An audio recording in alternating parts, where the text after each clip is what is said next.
You may have seen the Avengers, but we know some stuff about it that you don't. We're Daniel and William from Husum, Denmark. Let's talk about that.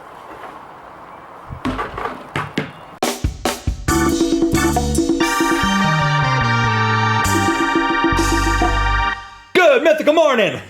This episode is brought to you by Catulas, the guys with the goods. Goods like the zip snip, Link. I personally use this to shred all my documents. It takes a while. But it's worth it. It's not really for shredding documents. It's like opening boxes and stuff. I do not recommend it for vasectomies, though. But get one at Catulas.com. Have you seen the Avengers yet? A lot of you have. It's the first movie to, as quickly as it has, gross the amount of money that it has. $1 billion. That's $1 billion. And we contributed to that. Have you ever seen $1 billion in a briefcase? I don't think that's possible. I did as a child. I think that would require $1 million bills. My dad was a lawyer for a period of time. So it's a briefcase of $1 billion. Well, that's how much money the movie has made at this point. And I think it's well deserved. It lives up to the buzz. Of course, if you haven't seen it, you've at least heard that it's great and you should see it. And we're echoing that. Best superhero movie of all time is what people are saying. Do you agree with this, Link? I don't necessarily agree with that, but it was very entertaining and worth what I thought going into it was probably too much money to pay to see it. It was very hyped. I was geeking out. I tweeted that I had a total geek out kind of a moment. The whole movie was that for me. I haven't talked to you about this. I had to urinate very, very badly during I saw you the movie. Squirming. Yeah, because at one point, were you holding yourself? No, like a child. No, I was just gripping the armrest. But it affected my enjoyment. But I didn't want to miss a minute of it. Well, it's a good movie when you got to pee really bad, and you start to think, I'm going to pee in my cup holder versus get up and go to the bathroom. I was seriously thinking about some way to. Where there's a hole in the bottom of the cup holder for that very reason. Yeah, I don't know if you've noticed that. Let's move on. Let's move on from that. Okay, here's what I've done. I've amassed some trivia that I'm going to talk to you about these things, and you're going to tell me if it's true or false. I don't want to look at the iPad, so I'm going to put the blind. My screen down here. Is that going to get distracting? I won't do that. I'm going to say some facts, which may not be facts at all, and you tell me is it true or false. It's pretty straightforward. And it's an opportunity for all of us to learn things about the Avengers that you didn't know. True or false? Or if you do know, you can type, I knew that one. The code name for the movie while in production was Hero Overload. I was going to say false, but now I'm going to say true. Right, because there's so many heroes. Yeah. Nope, it is false. The code name was Group Hug. This is the second time that Bruce Banner / Hulk and Thor have appeared together in a movie. This is the second time? The second time. No, they've never been in a movie before. Oh, but they have. They previously appeared together in The Incredible Hulk Returns, a fabulous movie released in 1988. This'll send you back to hell, you ugly troll!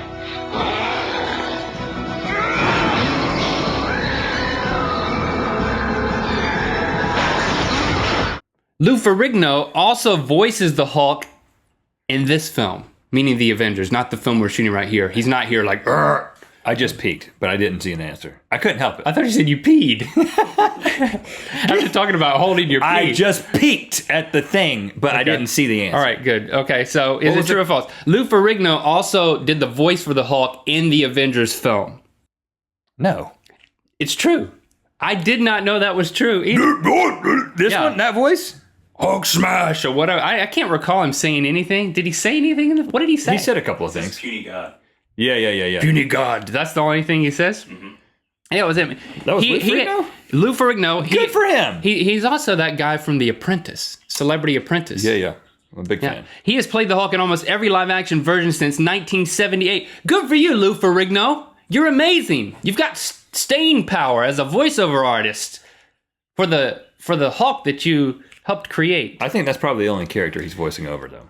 Though Captain America is a founding member of the Avengers in the movie, he does not even appear in the first Avengers comic. No, that's definitely true. That is true. Captain America was unfrozen in Avengers number 4 when he was accidentally discovered when the team was looking for Namor, the Submariner. Everybody knows that. Move on to a more difficult one. 2 founding Avengers are not in the movie. Ant-Man and Wasp. That's too much insecticide. That's too much insect, so I'm going to say false. True. There was 2 insect characters? Ant-Man and Wasp. Can we see pictures of that? I don't know if they were a duo. Of course we can. Doctor Doom was the Avengers' first villain in issue number 1. The comic. That seems true. False. Was it? It was Loki. In the comics, the Avengers membership has grown. Current members include The Thing, Spider-Man, and a veterinarian named Spade Neutero. That's an interesting name, but it's got to be false. Yeah, that's false. I made up the vet named Spade Neutero. If I'm going to draw a superhero on DeviantArt, that's who it's going to be. It's going to be a veterinarian named Spade Neutero. Is he going to carry one of these? That is really creeping me out. The Wolverine is a current member of the Avengers. Did not know that. I wonder what happened with all those. Was that a question? The X-Men. No, True. I'm True. I'm just clarifying. You don't get credit for that one. Got another one. All right, we just got a few more. The outdoor scenes where they first meet Loki in the film were supposed to take place in Germany, but were actually filmed on the Universal backlot. That's true. False. It was downtown Cleveland. Oh yeah, it seemed like Cleveland. Well, whenever I go to downtown Cleveland, I always think I'm in downtown Germany. downtown. Boy. Yeah, downtown Germany. Yeah, that's funny, Link. Joss Whedon had previously been considered to direct. He directed the Avengers. Yeah, he's genius. That's true. Yes. He was previously considered to direct X-Men, Batman, I think the ones that Christopher Nolan ended up getting, and Wonder Woman. Not Wonder Woman. Nope, it's False. true. It's true, buddy. True is what I meant to say. It's true. I'm rocking your world. Actors Mark Ruffalo, who played the Hulkster. I think it's Ruffalo. Oh, no. Ruffalo? Ruffalo. Ruffalo. Rhymes with buffalo. Okay. Actors Mark Ruffalo and Scarlett Johansson are first cousins. That's also true. That's false. They share the same birthday, which is November 22nd, in case you want to mark your calendar and send Send them Scarlett both a and birthday Mark present. birthday present or cake. They like cake. That's true. Hulk will smash it, though. Like a 1-year-old at his birthday party. And Hulk smash cake!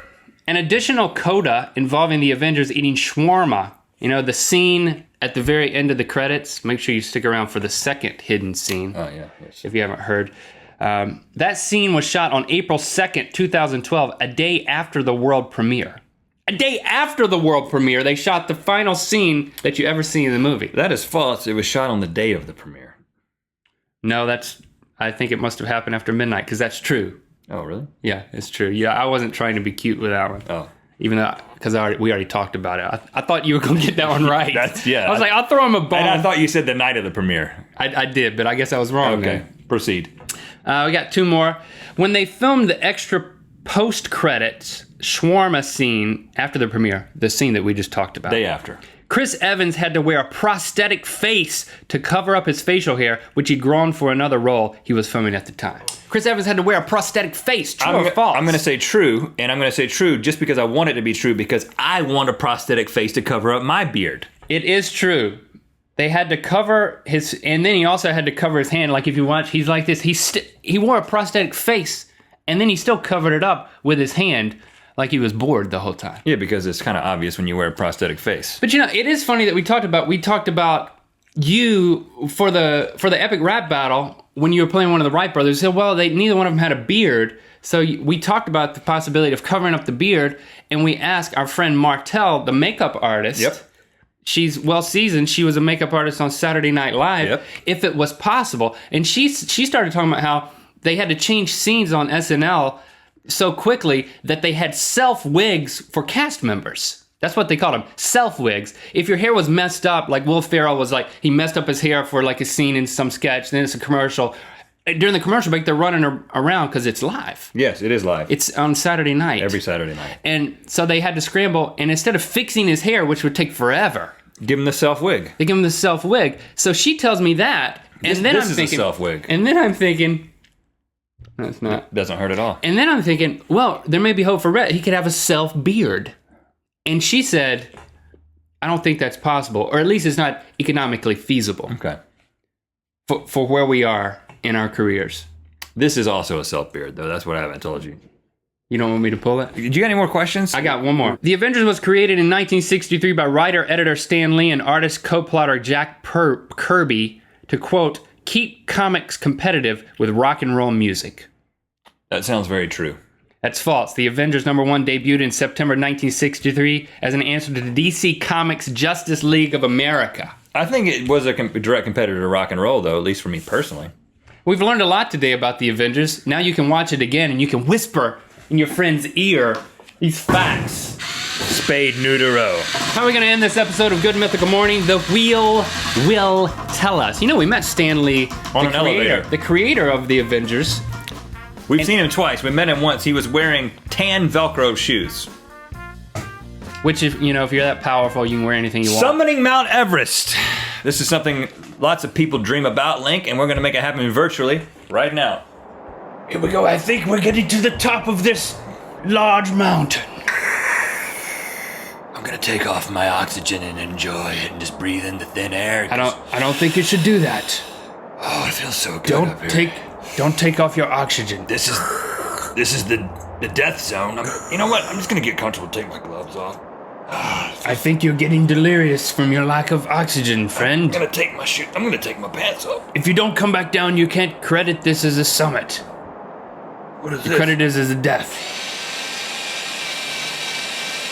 I have an idea.